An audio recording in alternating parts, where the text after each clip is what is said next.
Hey guys, Dylan here. Now today we're going to be doing a quickie discussion. Today's quickie discussion, we will be going over Captain's Log.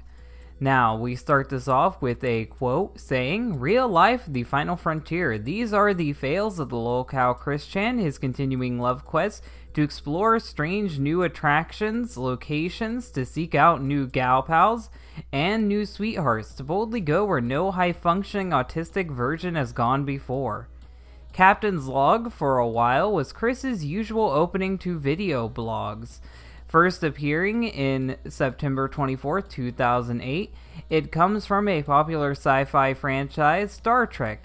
In a typical episode, the captain, commander, or other senior crew member would make an entry log of what had happened in the situation prior to the beginning of the episode. Most Star Trek captain log entries are noticeably void of tard rage. Sometimes Chris gave an incorrect date, though the date is technically always incorrect since he says star date and gives a Gregorian calendar date, or failed to provide a date at all. An example of Chris giving an incorrect date would be many of the entries made in July 2009. The Quickie has organized the Captain Log's entries by date they were uploaded. In many of the Captain Log entries from 2017, Chris instead gives the day's date in month, day, year format as a string at 8 digits, possibly an effort to sound more technical or scientific. For example, C log 06142017 has Chris pronouncing it just as I did right there. I'm not going to say it again. Surprisingly,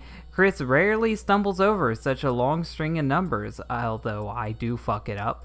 Though he does say them in a stilted manner, kind of similar like I did, and sometimes has trouble remembering them. Then just say it normally. Why you gotta fucking do this extra step when you could have just had it the way it was? It was fine the way it was. I don't get why he has to make things more complicated for himself. Interestingly enough, Chris is not a Trekkie and has never seen any Star Trek media. How the fuck, why would he start doing, okay. His usage of the phrase is most likely comes from other shows that have referenced it, such as Family Guy, a show I know he watches, and Futurama, another show I know he watches. He may have encountered the phrase from the Star Trek video game that he purchased as a result of the Sonic the Hedgehog Watch and Win sweepstakes competition, but knowing his gaming habits, he probably never played it. Yeah, Chris will just buy games and then let them sit on the shelf or just sit and download, like he won't even play them. He just buys them to support whatever console he's getting them on. It's weird. In his later videos, Chris began to stop including it, and he had completely ceased to use it by 2011. However, the opening made a glorious return on July 18, 2016 with update 20160718. Only to be quickly, unceremoniously abandoned for nearly a year, because Chris is just like that. He'll just start something and then give up on it and then start it again. That's normal for him. Starting in April 2017 with a live game stream, C log 04142017, Chris has begun consistently referring to his YouTube live streams as Captain's Logs again, which I doubt that carried on for too long, though he typically abbreviates them as C logs or C log in his video titles.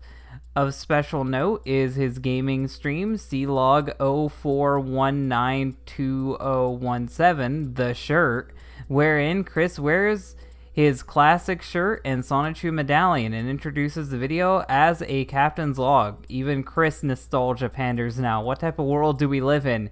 It seems that Chris is capitalizing on nostalgia for his older days to bait his own trolls into giving him money.